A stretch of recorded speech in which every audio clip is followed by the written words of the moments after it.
Children's Hospital Los Angeles has really taken an approach that takes a look at the continuum and also brings prevention and anticipatory care to the table. As a pediatric delivery system, that's what we do, right? We think long term and we think about an ounce of prevention being worth a pound of cure. One of the things that we spend a lot of time on is coordination. A lot of our patients need care across diverse subspecialties of pediatrics. So they may need care in our neurological institute and care in our cancer blood disease institute. They may need or benefit from personalized care through our Center for Personalized Medicine. And it's such a privilege to get to bring all of these very specialized services to patients who have clinical complexity. Welcome to the A&M Significant Healthcare Voices podcast series, featuring insights on healthcare trends and hot topics direct from industry leaders. Welcome to A&M's Significant Healthcare Voices podcast series. I'm Eliza Medearis, a Senior Director in the Health Systems Group within A&M's Healthcare Industry Group. It is my pleasure to welcome Lara Khouri, Executive Vice President and Chief Operating Officer of Children's Hospital Los Angeles, to the podcast today. In her role, Lara oversees operational performance across the CHLA enterprise. She works alongside clinical and administrative leaders to develop and improve processes, procedures, and systems, while also addressing patient care needs, patient and team member experience, and CHLA's impact in the broader community. She also oversees strategy and transformation functions and champions physician alignment, working in close partnership with the academic department chairs and the Children's Hospital Los Angeles Medical Group. I'm very excited to have you on our podcast and eager to hear more from you. Welcome. Hi, Eliza. Thank you so much for having me. I'm so excited to be on the A&M podcast and excited to get to have this conversation today. Lovely. Your healthcare focus is unique in that you've dedicated so much of your career to pediatric care. Before you came to Children's Hospital Los Angeles, you were at Boston Children's.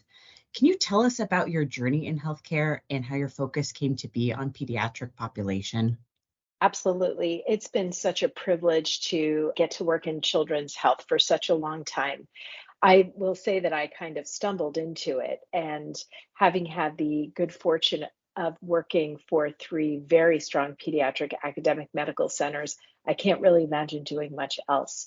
Through my work at each of these organizations, I've been exposed to so many different things in different geographies, different markets, reimbursement models, approaches for managing operations, and I've had such an opportunity to get exposed to transformative work across so many different settings. How has your experience leading high-risk patient care management and cross-continuum clinical integration programs at BCH helped you to now lead efforts in advancing CHLA's #1 standing as the pediatric complex care provider in California? You know, Eliza, it's been really wonderful to get to bring experiences that I've had in my previous roles. When I was at the Children's Hospital of Philadelphia, my focus was on a pretty population-oriented set of initiatives. So we got to make a lot of community impact and engage across the continuum. And that really started my journey on thinking about how we bring children's hospitals and children's health services from children's hospitals into the community. So here at Children's Hospital Los Angeles, where I've been for over 8 years, I've been able to drive our growth that has really provided better access to children in programs that are really specialized and dedicated to children across the entire continuum of care. One of the things I'm most excited about, I'm excited about a lot of things at Children's Hospital Los Angeles, but one of the things I'm most excited about has been our effort over the last several years to develop and launch our first ever behavioral health institute. It is one of the most exciting models in children's hospitals across the nation with respect to mental and behavioral health. And so it's a wonderful opportunity for all of that. In your position, I can imagine that you're always trying to stay just one step ahead and think about what is coming so that your organization can be best positioned. How are you staying prepared for things that specifically impact this pediatric population? Well, isn't it goal for everybody in leadership to try to stay one step ahead? And For us, and this has been a big learning during the pandemic, the challenge has been to stay a step ahead, but also make sure we're paying close attention and remaining present in the current situation. So we've really had to balance our decision making and found ways to identify opportunities, and this is kind of for our strategy community, a longstanding tradition. What are the things that we're not going to regret that we know that we can move forward with, even in super dynamic environments? And then what are some opportunities that we see that may be driven by current realities while also anticipating what's coming down the pike? So it's really thinking in a variety of timelines and making sure that we've got our ear to the ground on what's happening with our workforce and what's happening in our market, while also paying attention to the science and innovation that's bringing the future forward. So trying to seek that balance has been really, really important, looking to the future and also being present in the now. Very interesting, Lara. And is there an example of this that was sort of the lived experience of CHLA? Yeah, there are quite a few examples. The one that comes to mind most immediately is the experience that we had in pivoting our strategic planning process, which was in many ways culminating as we looked forward to our 3-year plan when COVID arrived. And so we had to think about both how the present was different than we had imagined it. And we really relied on identifying some no regrets efforts, as well as trying to imagine what the future was going to look like given this unexpected shift and interruption. And so we didn't get it all right. Certainly, I don't think anyone did, but it did allow us to kind of parse out the way that we were thinking about our planning and responding to the here and now while also thinking about what the future might hold. Following that theme of preparedness and pivoting, I think everybody saw during the pandemic that we needed to both be prepared and ready to pivot at a moment's notice. Today, the gaps in resources and capacity for taking care of kids has only gotten bigger as we continue to see closures, reductions in pediatric beds. How are you dealing with this on the local level? Well, Eliza, we could spend hours talking about how effective the COVID experience was and how effective the pandemic was in revealing gaps, whether it was relative to capacity, capabilities, disparities in care, disparities in access. And so what we hold on to and what was made really clear in the pandemic is that children's hospitals are a really essential resource for children and youth. And that was made very visible during the pandemic when families really trusted their children's hospitals, and Children's Hospital Los Angeles was able to be a responder for children and youth at a moment where kids were not always at the forefront.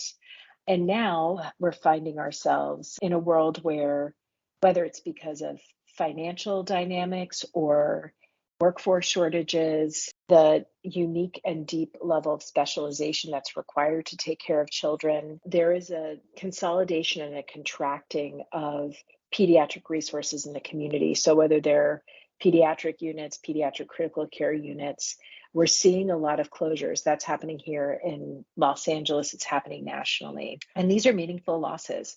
And it's really going to be up to Children's Hospital Los Angeles and our peer institutions around the country who see and take very seriously our responsibility for children to start to imagine what access to care looks like and adequate and excellent access to care looks like for children. So we are definitely seeing our census levels rise. Many of our peer institutions are as well.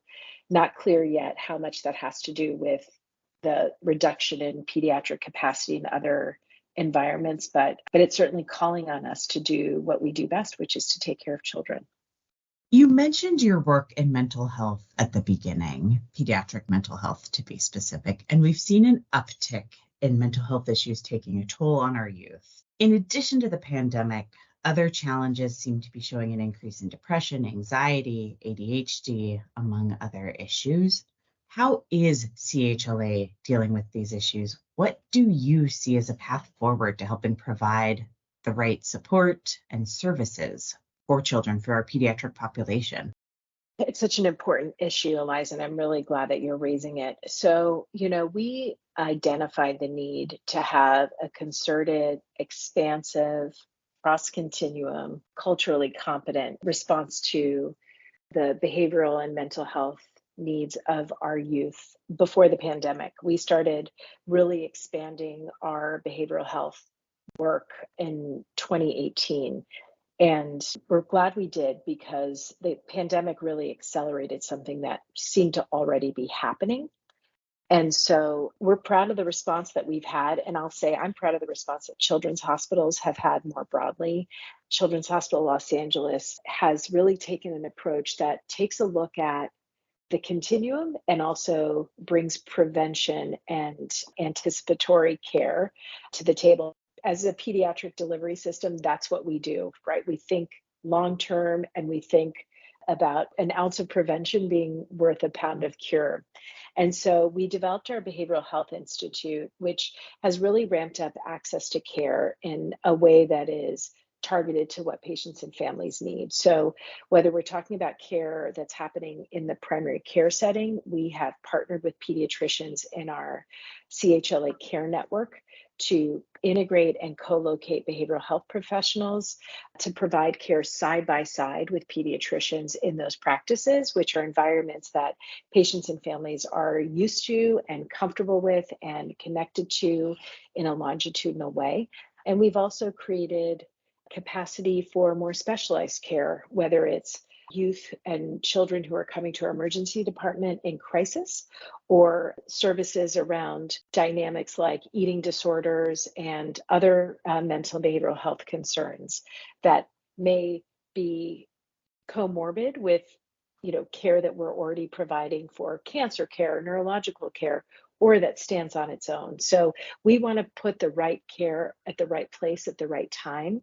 And it's no different for us when we think about behavioral and mental health services.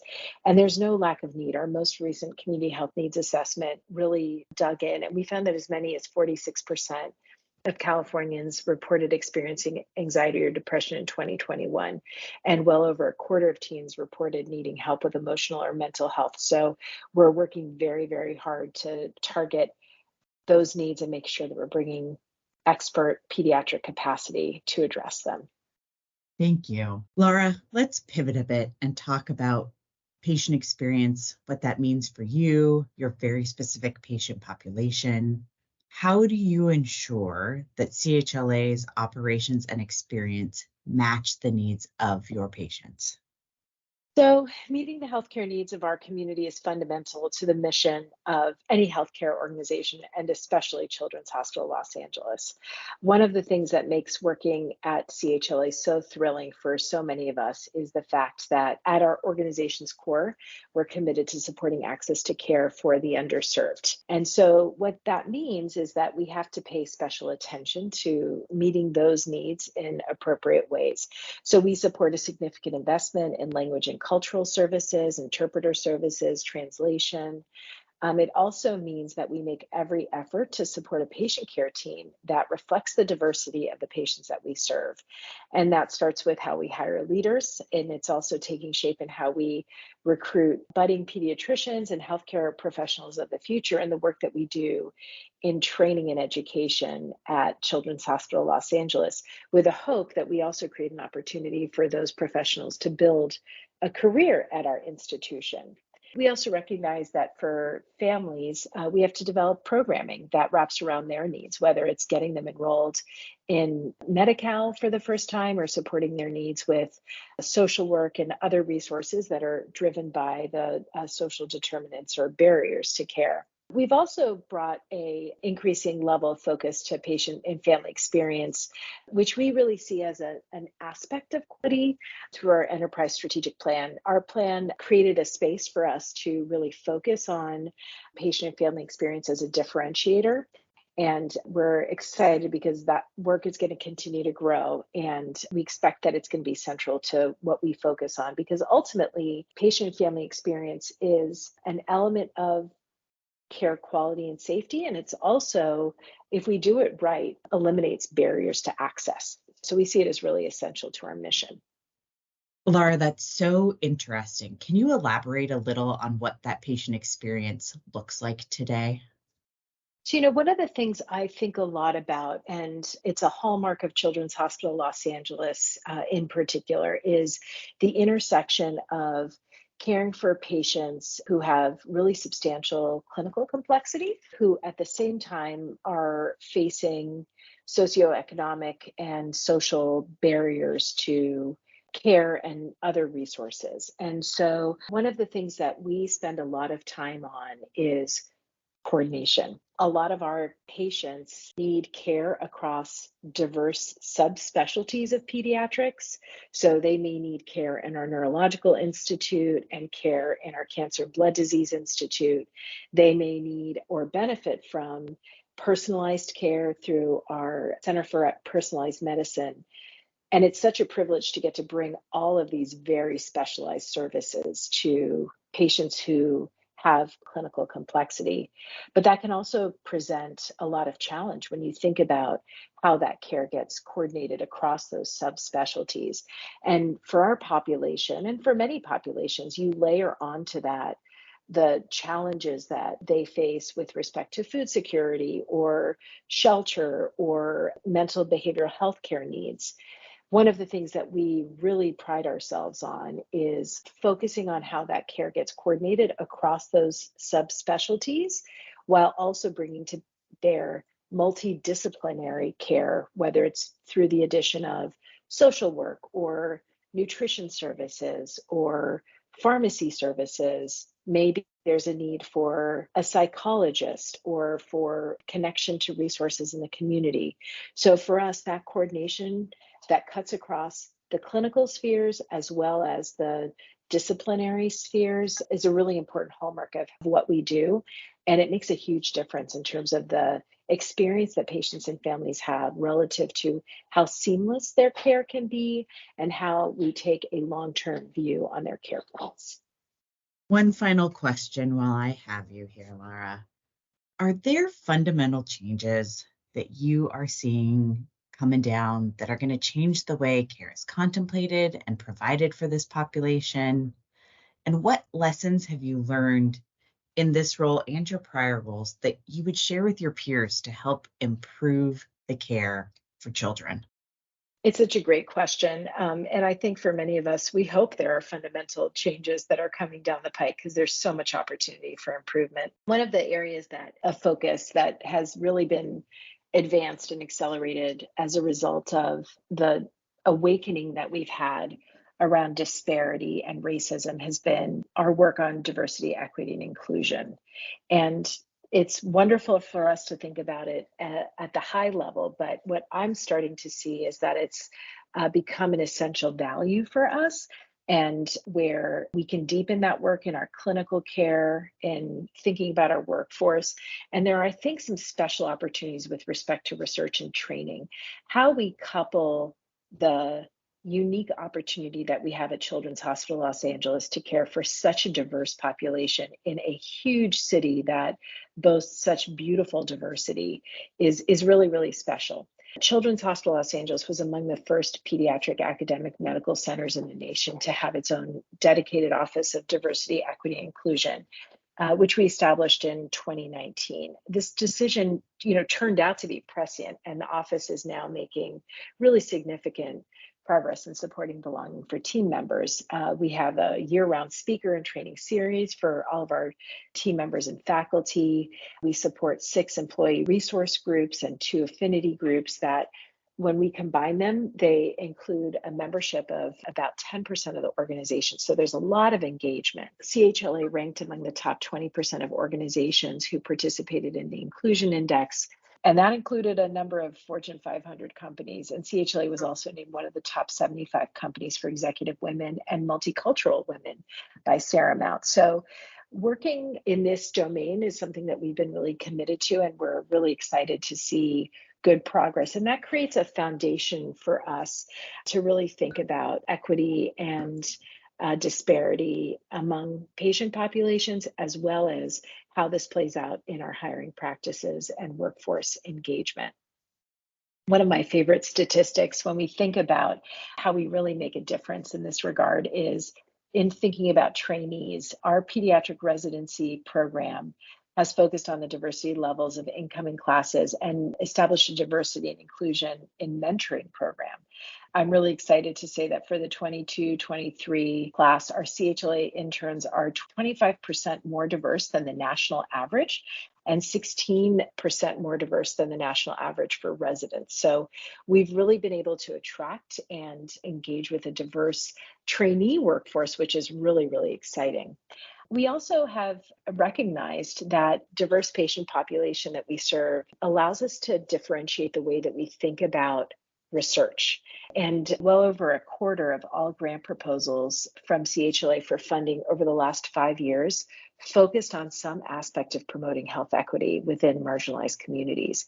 Since 2017, we've secured $168 million in research funding that resulted in studies being carried out that are going to impact the diversity, equity, and inclusion component of healthcare, treatment, delivery, or other aspects.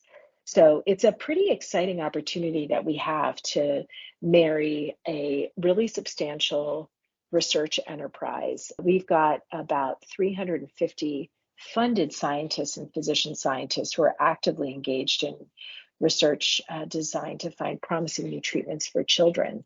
Through our Saban Research Institute, we are advancing national and international work that will make a difference in the field.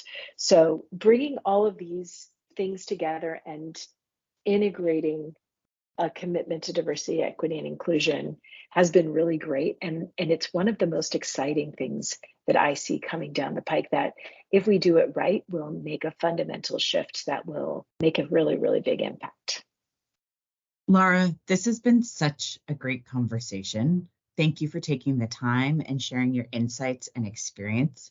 And thank you for taking care of this population so well. To everyone who joined us, thank you for listening today. For more information about A&M and to find our podcast, please visit www.alvarezandmarcel.com/healthcare. Lara, thank you. Thank you, Eliza.